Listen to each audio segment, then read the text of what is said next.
it, hit it.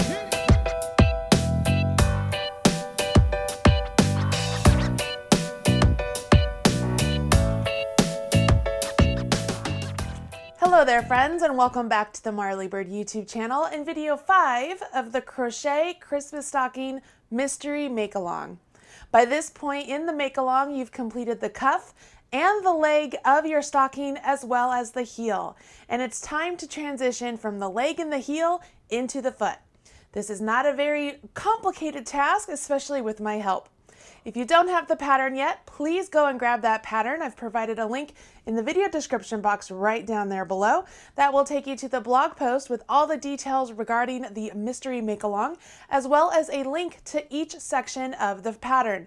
This is a free pattern, but if you want to purchase an ad-free PDF to support your favorite designers or just to have everything nice and tidy in one place, you can do that as well. The link to that is, wait for it, in the blog post that I have linked below. Everything you need is always in that blog post. Okay, let's go ahead, grab your homework, grab your yarn, and let's jump into the next set of instructions. This is where I left off at the end of video 4. We have all of this completed, and it's time for us to begin working the foot of our sock. Now, if you remember, I told you to leave these stitch markers in place, and this is why I want you to do that. We're going to go back to our color D. Remember, we have 2 rows for every color change we do, and so we've only done 1 row with color D, and we're going to go back to color D. We also want the right side of our fabric facing. Let me grab my color D. And we're going to slip stitch essentially in the center of your heel. So in the instructions, it tells you to put it on the 12th stitch, but you just really want to put it in the center of your heel. We're establishing the new join point for our stocking, so we want those joined rounds on the bottom of the stocking. That's why it's important to start essentially at the center of your heel. So I'm going to join with a slip stitch in the center of my heel. I'm going to join it with a slip stitch, and then I will chain 1 and turn. And by doing this, I am now getting ready to work on the wrong side of my rounds, okay? I now will continue on, and I will single crochet the number of stitches written in the pattern, or essentially, I want to single crochet over to my marker, that marker that I left in place. And we're going to use that marked stitch that we have down there to make sure we don't get a hole in between our heel and the foot of our stocking, okay? So I'm over here. This is where the join is for me. So I want to work a single crochet 2 together.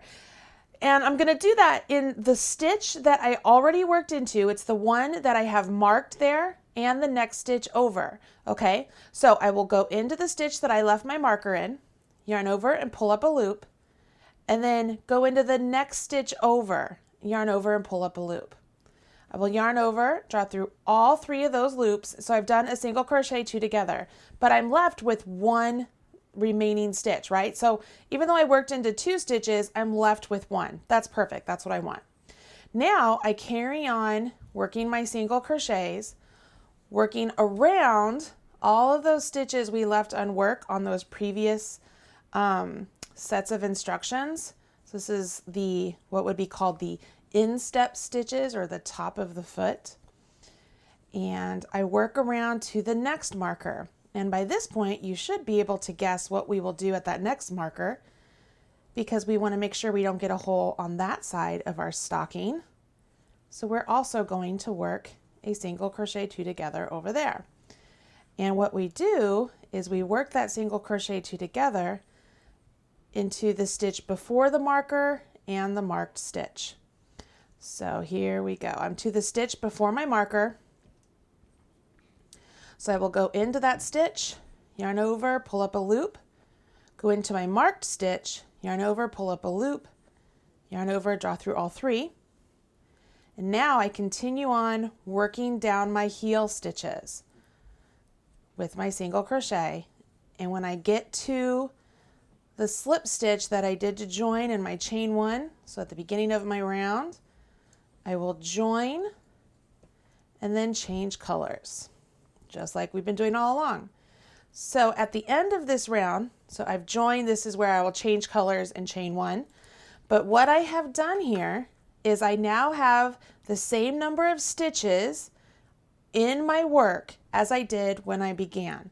So because I've worked across my heel stitches, I've worked across all my stitches I left remaining, I haven't increased any stitches, I really didn't decrease, I just worked, I just filled in a gap, very similar to what I talked about doing when I tried to fill in the hole here. But now I have the same number of stitches working around as I did up here. After you finish round 1, you continue on working in the pattern for rounds 2 through 23.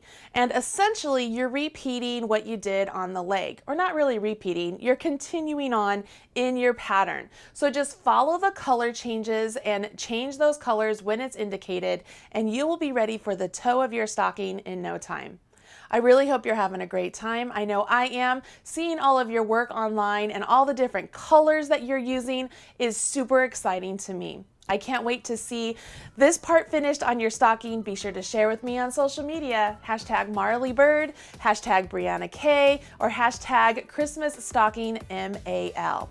Last but not least, don't forget to add your project to Ravelry so that other people can see your beautiful stocking and maybe get some color ideas for their own. All right, I will see you in video 6. Keep going. Thanks so much for joining me on the MarleyBird YouTube channel. If you liked what you saw, don't forget to hit subscribe. I've put a link right over there, or you can watch a couple of the videos I've already selected for you right down there. If you want to follow me on social media, I've put my links right over there. You could have all Marley all the time. Bye guys.